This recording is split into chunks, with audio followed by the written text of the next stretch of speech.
मेरे साथ बोलिए, भारत माता की।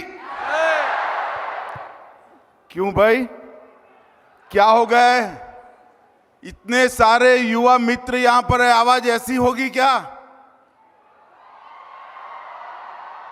दिग दिगंत तक आवाज जानी चाहिए। इतने बड़े आवाज से भारत मां का जयकारा करिए। मेरे साथ दोनों हाथ उठाइए, उठाइए अंत तक दोनों हाथ। भारत को महान बनाने के संकल्प की मुट्ठी भींचिए और प्रचंड आवाज से बोलिए, भारत माता की, भारत माता की, भारत माता की। ये मंच पर मीडिया वाले मित्र जरा सेट कर कर बैठ जाएं। मैं यहीं रहकर बोलने वाला हूं, कैमरा सेट करके प्लीज कृपया बैठ जाइए। मेरे युवा मित्रों के साथ मेरी आंख मिलनी चाहिए भाई। धन्यवाद।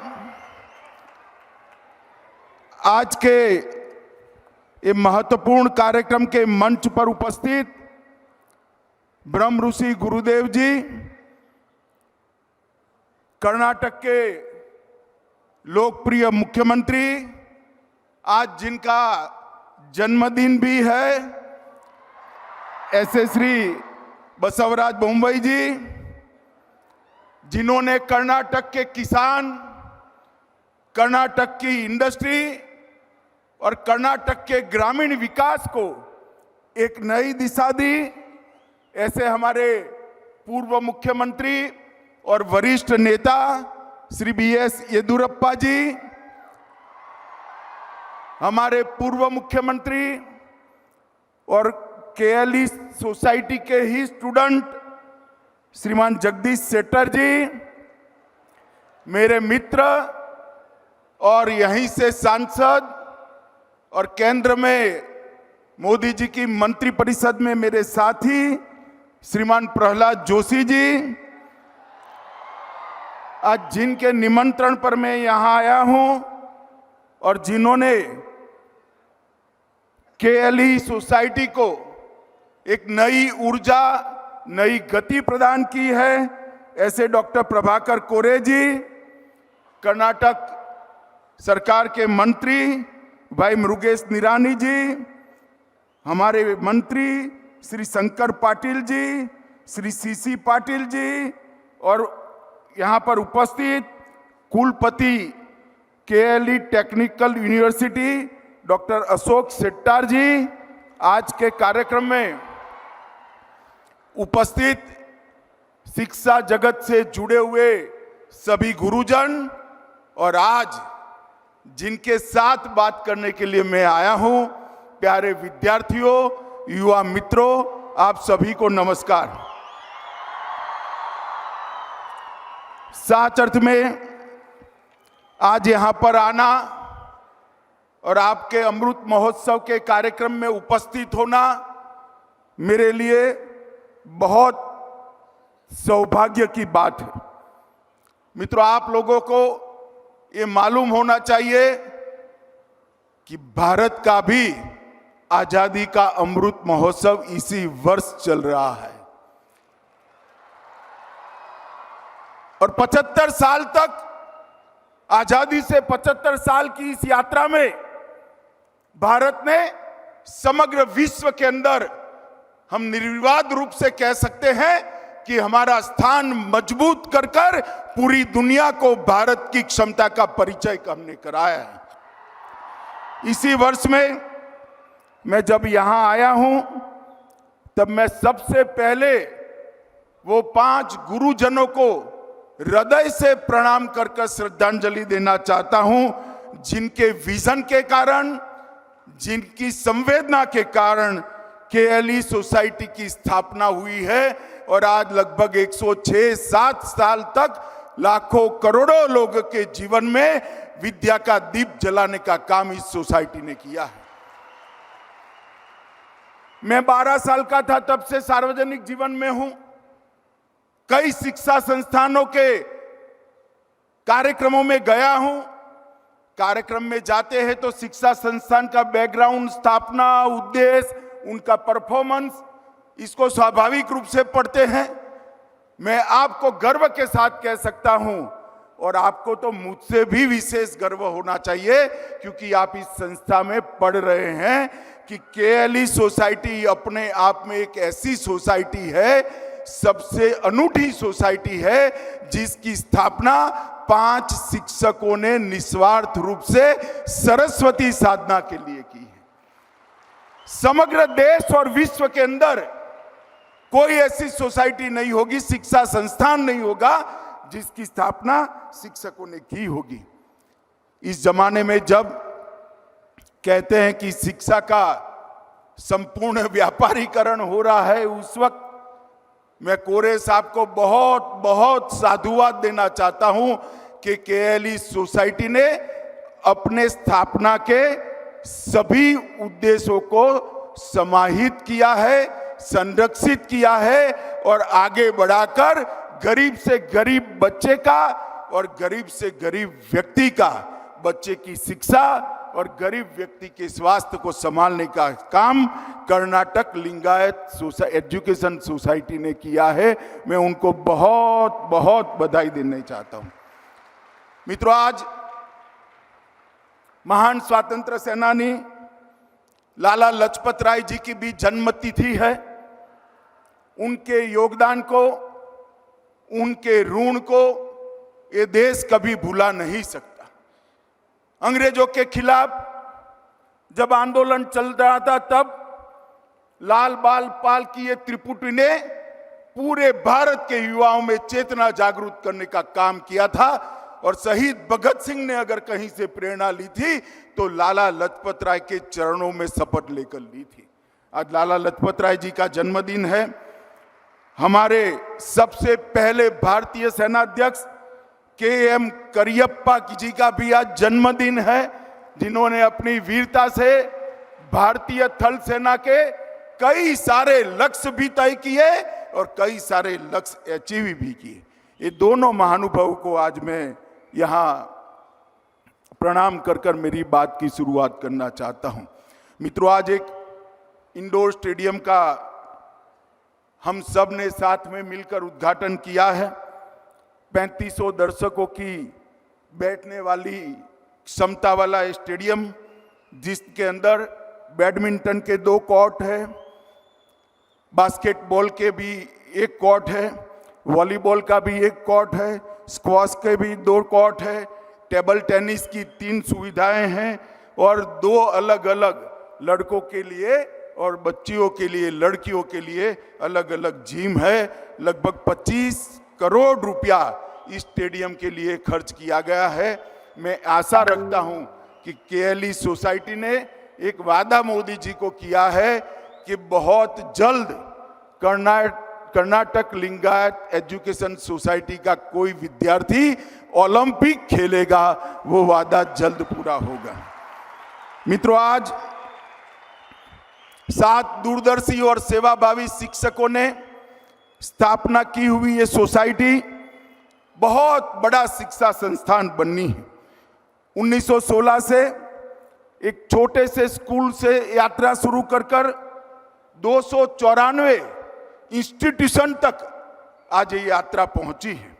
लगभग 1,38,000 विद्यार्थी एनी टाइम, 1,38,000 विद्यार्थी एनी टाइम इस सोसाइटी में एजुकेशन प्राप्त कर रहे हैं और 107 साल तक बिल्कुल लोकतांत्रिक और पारदर्शी तरीके से इस सोसाइटी का चलना समग्र देश की शिक्षा व्यवस्था के लिए एक शुभ लक्षण है, ऐसा मैं मानता हूं।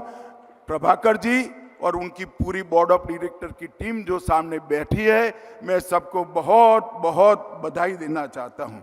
मित्रों, आज लगभग 4000 से ज्यादा बेड के साथ स्वास्थ्य के क्षेत्र में केएलई सोसाइटी बहुत बड़ा योगदान कर रही है, जिसमें 1700 बेड ऐसे हैं जिसमें एक भी पैसा लिए बगैर गरीब से गरीब दर्दी का मुफ्त इलाज भी होता है, जिससे हमें मालूम पड़ता है कि लोगों के प्रति सोसाइटी का समर्पण आज के जमाने में जस का तस बना है। केएलई टेक्निकल यूनिवर्सिटी के आज 1947 से लेकर आज तक ये बहुत उज्जवल इतिहास रहा है। ढेर सारे विद्यार्थी हैं जो यहाँ से निकलकर दुनिया के कई क्षेत्र में, देश के कई क्षेत्रों में, कई राज्यों में अपना योगदान दिए हैं। बहुत बड़ी सूची है, मैं पढ़ना नहीं चाहता, परंतु मंच पर जितने महानुभाव बैठे हैं उसमें से ज़्यादातर इसी सोसाइटी के विद्यार्थी हैं। इसलिए मैं सोसाइटी को बहुत बहुत साधुवाद देना चाहता हूँ। मित्रों, आज हम सब आज़ादी के अमृत महोत्सव में, मेरे सामने ढेर सारे छात्र बैठे हैं, युवा बैठे हैं। मैं युवा मित्रों को शुभकामनाएं देना चाहता हूं क्योंकि मोदी जी ने एक ऐसी नींव डालने का काम किया है जिस नींव पर आने वाले दिनों में महान भारत की रचना का, हमारे आज़ादी के लिए जिन्होंने लड़ाई लड़ी, वो सभी स्वतंत्र सेनानियों का स्वप्न पूरा होने वाला है। आजादी के 75 साल का जब मौका आया, मोदी जी ने देश के सामने आजादी के अमृत महोत्सव को मनाने का प्रस्ताव किया। इसके लिए 3 उद्देश्य रखे थे। एक, हमारी युवा पीढ़ी, हमारे नौजवान, हमारे विद्यार्थी 1857 से लेकर 1947 तक 90 साल के आजादी के संघर्ष को समझे, पढ़े, जाने और हमारे स्वतंत्र सेनानियों के जीवन से गौरव और शिक्षा प्राप्त कर कर अपने जीवन में घड़े। मित्रों, मेरा आपसे भी आग्रह है, आप आजादी के 90 साल के कालखंड को जरूर पढ़िएगा।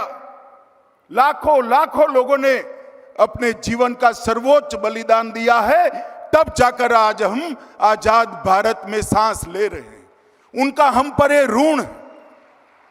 मैं कई बार युवाओं से बात करता हूं तो कहते हैं कि आपकी बात तो सही है, मगर अब तो देश आजाद हो गया, हम देश के लिए शहीद नहीं हो सकते, देश के लिए जान नहीं दे सकते। हम मानते हैं इस सबके भाग्य की बात नहीं है।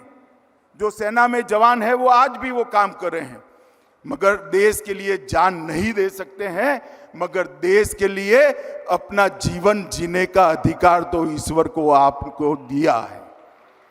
हमें संकल्प क्या ले सकते हैं आजादी के अमृत महोत्सव के वर्ष में कि मैं जीवन में कितनी भी ऊंचाई हासिल करूंगा, मेरा एक लक्ष्य होगा महान भारत की रचना करना, विश्व में भारत को सर्वप्रथम करना। मित्रों, अगर हम एक कर लेते हैं तो मैं आपको बताना चाहता हूं, यहाँ टेक्निकल यूनिवर्सिटी के छात्र हैं, विश्व में सबसे बड़े टेक्नोक्रेट आप जरूर बनिए, मगर साथ साथ ये भी लक्ष्य रखिए कि मेरा भारत भी विश्व में टेक्नोलॉजी के क्षेत्र में सबसे आगे निकल जाए, सबसे पहले हो जाए और विश्व में सर्वप्रथम हो जाए। आप जरूर अपने व्यक्तिगत जीवन में ढेर सारी प्रसिद्धि, ढेर सारी समृद्धि कमाकर अपने जीवन में यशोगान प्राप्त करिए, मगर इसके साथ साथ हमारा लक्ष्य जरूर होना चाहिए कि भारत भी विश्व में सर्वप्रथम बन जाए। मित्रों, मोदी जी ने इसके लिए आप योगदान कर पाओ, इसके लिए बहुत बड़ी पीठिका तैयार की है। और मित्रों, मैं जरूर कहना चाहूंगा कि आप इसको एक बार अगर देखेंगे तो आपको मालूम पड़ेगा कि कितनी बड़ी पीठिका आपके लिए तैयार करी।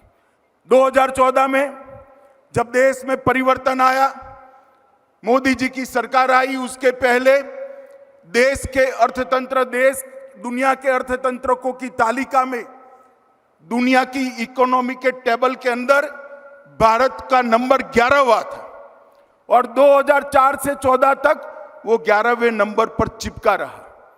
मगर 2014 से 2022 सिर्फ 8 साल के अंदर ही हम 11वें नंबर से 5वें नंबर पर पहुंचे हैं। ये बताता है कि देश कितना आगे गया। और एक बहुत बड़े समूह ने आगाही करी है कि 2027 में भारत का अर्थतंत्र दुनिया में तीसरे नंबर का अर्थतंत्र बनेगा। मित्रों, मोदी जी ने आपके लिए ही सपना संजोया है कि भारत $5 ट्रिलियन की इकोनॉमी बने। अगर भारत $5 ट्रिलियन की इकोनॉमी बनता है तो आप जैसे टेक्निकल यूनिवर्सिटी के बच्चों के लिए, विद्यार्थियों के लिए बहुत बड़ी ढेर सारी संभावनाएं खड़ी होती है। 2022 में भारत ने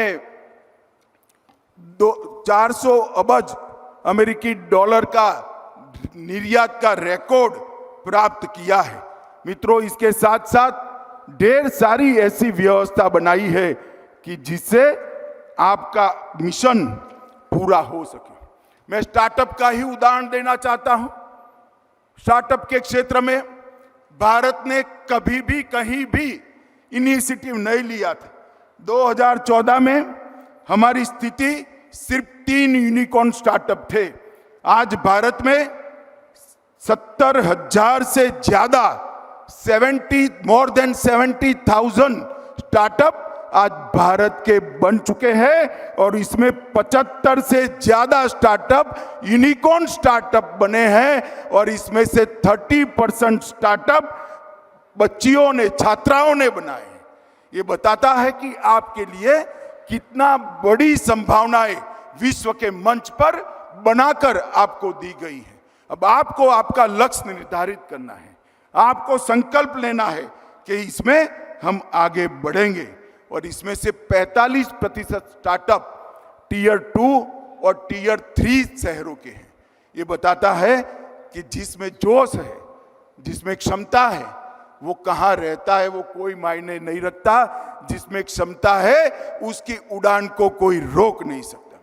मोदी जी ने मेक इन इंडिया का नारा देकर 2015 से लेकर आज तक समग्र भारत को समग्र विश्व में उत्पादन का एक हब बनाने के लिए ढेर सारी एक्टिविटी की है और इसी के कारण हम 11वीं नंबर की तालिका से 5वें नंबर पर पहुंचे हैं।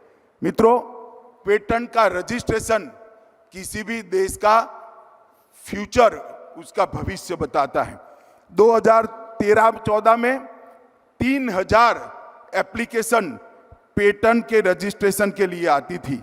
आज 21-22 में 3000 से बढ़कर 1.5 लाख एप्लीकेशन आती है, जो बताता है कि हमारे युवा रिसर्च के क्षेत्र में कितने होते हैं, आगे बढ़े हैं।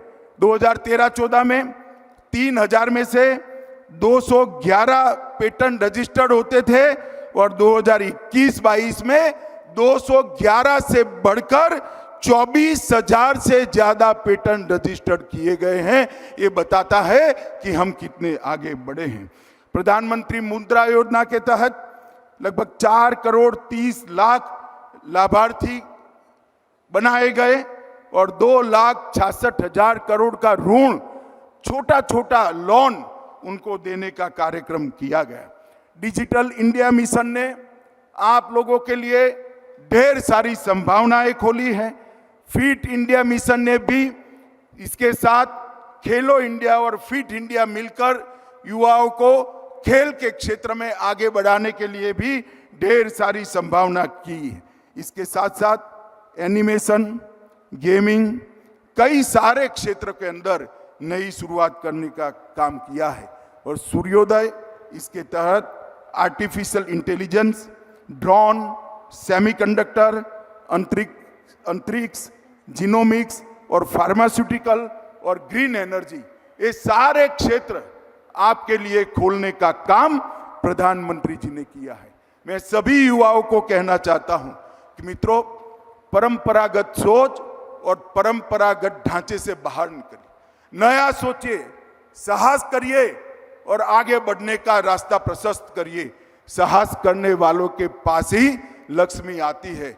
हमारे गुजरात में कहते हैं साहसे लक्ष्मी वसती लक्ष्मी। मित्रों, साहसे वसते लक्ष्मी, जो साहस करता है उसी के पास लक्ष्मी हमेशा के लिए निवास करती है। आज ढेर सारे क्षेत्र के अंदर मोदी जी ने बहुत सारी अपार संभावनाएं आपके लिए खोली हैं और प्रधानमंत्री जी ने कई सारे टेक्निकल इंस्टीट्यूशन के अंदर भी बढ़ावा किया है। IIT 16 थे, अब 23 है। IIM 13 थे, अब 20 है। IIIT 9 थे, अब 25 है। एम्स पहले 7 थे, अब 22 है। मेडिकल कॉलेज 387 थी, अब 596 है। और कुल यूनिवर्सिटी देश में 723 थी और आज 723 से बढ़कर 1043 हुई है। ये बताता है कि शिक्षा का आधार और व्याप कितना बढ़ाने का काम नरेंद्र मोदी सरकार और हमारे प्रधानमंत्री नरेंद्र मोदी जी ने किया है। मित्रों, कॉलेजों की संख्या को भी 36,000 से बढ़ाकर 48,000 48,000 तक ले जाने का काम किया है।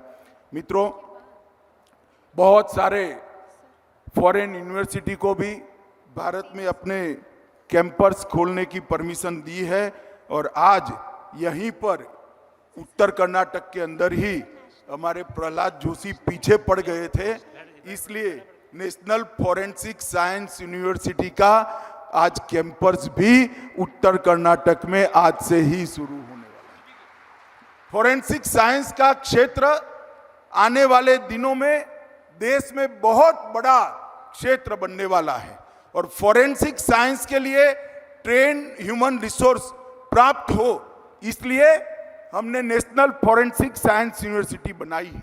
मोदी जी का ये vision national forensic science university बनाने का विज्ञान के विद्यार्थियों के लिए ढेर सारी संभावनाएं खोलने वाला है, क्योंकि आने वाले दिनों में सुनिश्चित रूप से 6 साल से ज्यादा सजा है ऐसे सभी अपराधों के अंदर फॉरेंसिक एविडेंस को हम कंपलसरी करने जा रहे हैं।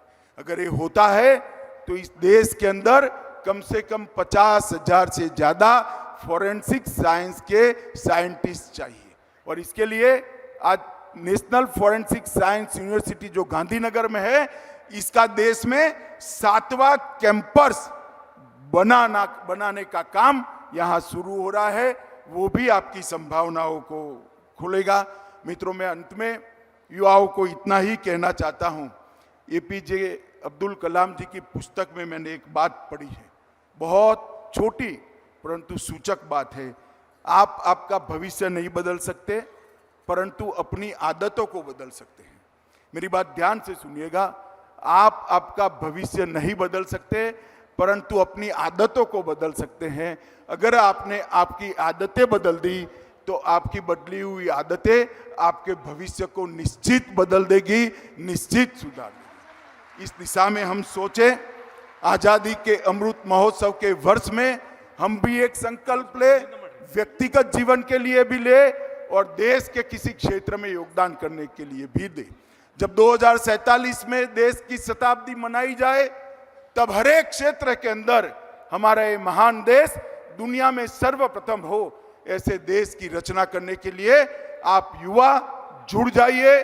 मोदी जी की अपील पर, उनके आह्वान पर उनके साथ दीजिए और महान भारत की रचना में योगदान देने का अपना कर्तव्य हम पूरा करें। मैं फिर से एक बार KLE सोसाइटी को बहुत बहुत शुभकामनाएं देता हूं और विशेषकर जो युवा साथी यहाँ आए हैं, उनकी भविष्य के लिए उनको बहुत बहुत शुभकामनाएं देकर मेरी बात समाप्त करता हूं।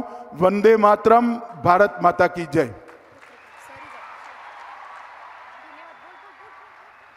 धन्यवाद माननीय, आपके ओजस्वी एवं विचारशील वचनों से हम सबको आलोकित करने के लिए।